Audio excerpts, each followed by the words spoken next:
Growing up, I probably didn't get a PlayStation 2 until I was like 8 years old. And I thought that I wasn't playing video games prior to that. So I was playing them on a computer.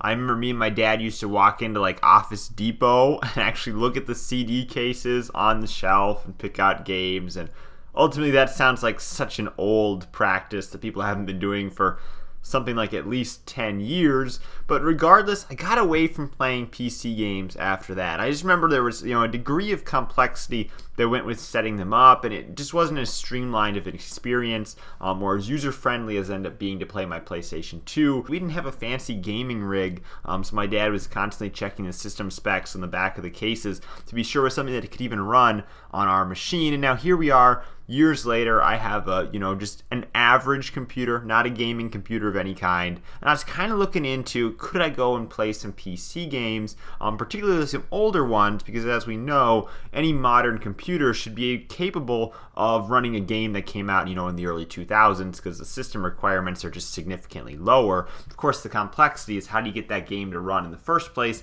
And where do you get those games to begin with? A lot of them are very hard to find if they're not available on Steam or GOG Good Old Games, where it's available without a launcher. So if you can't find those games on those platforms, where exactly do you go to get them, particularly if the companies are since out of business, things like that. And it turns out there's a website for this. It's My Abandonware Games, which I'll have linked down in the description. And basically they have an entire catalog, I think something like over 15,000 different PC games that are considered abandonware. Now, you're free to download the majority of these games just completely for free. You'll see that some of them do have like a $ icon in the bottom right hand corner of their thumbnail.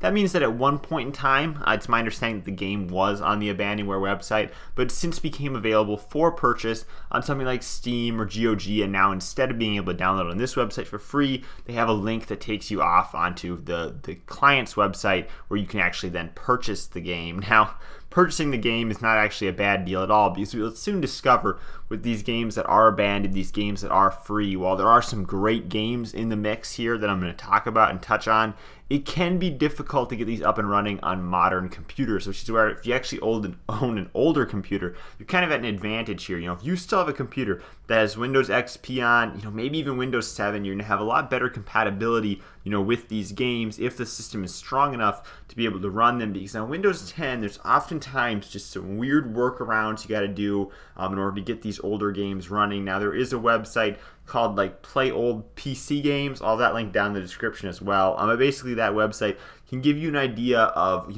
what different changes you need to make in terms of your settings or in terms of the file structure of these games to get it set up right so that you can actually play them on modern hardware, so that you can check out some of these older free games that will run, in terms of power, on most modern computers. The first of 6 games on here that I want to touch on is the Simpsons Hit Run, an all-time favorite from the PlayStation 2 and the original Xbox era. Kind of the Simpsons cartoony take on a Grand Theft Auto sort of open world game. Tons of people love this, of course, on the console copies, but this one was published by Sierra Online as far as the PC copy goes. And knowing Sierra's history and the fact that they're no longer around is probably the reason why it ended up on the Abandonware website. Though I will say this is, I believe, the only game that I'm going to discuss that was released in Germany as far as the country location of this copy that's on the website.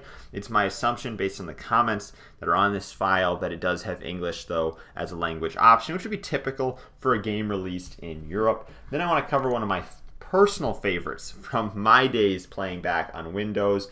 This is Pixar's Toy Story 2, Buzz Lightyear to the Rescue, or as I used to call it, Toy Story 2. It's a 3D collectathon platformer that, if you love the Toy Story movies, you'll absolutely enjoy the atmosphere of this.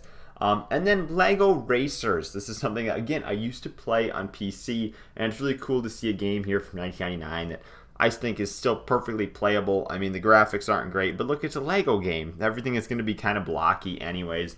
So, before you were running around playing Minecraft on your PC, maybe you were playing Lego Racers, you were building your own car and racing them in a Mario Kart style fashion. I think this is something that's definitely worth going back to today. And then Need for Speed 2, not a personal favorite of mine, but something that's very popular in terms of its ranking downloading here on this website. It's second only to Sid Meier's Civilization in terms of the most downloaded game on this website as a whole. And then how about the SpiderMan game, the one that originally came out on the PlayStation 1? It does have a PC port. I think the PC port looks significantly better than the one that came out on PS1. It's more on par with the copy that came out on the Dreamcast.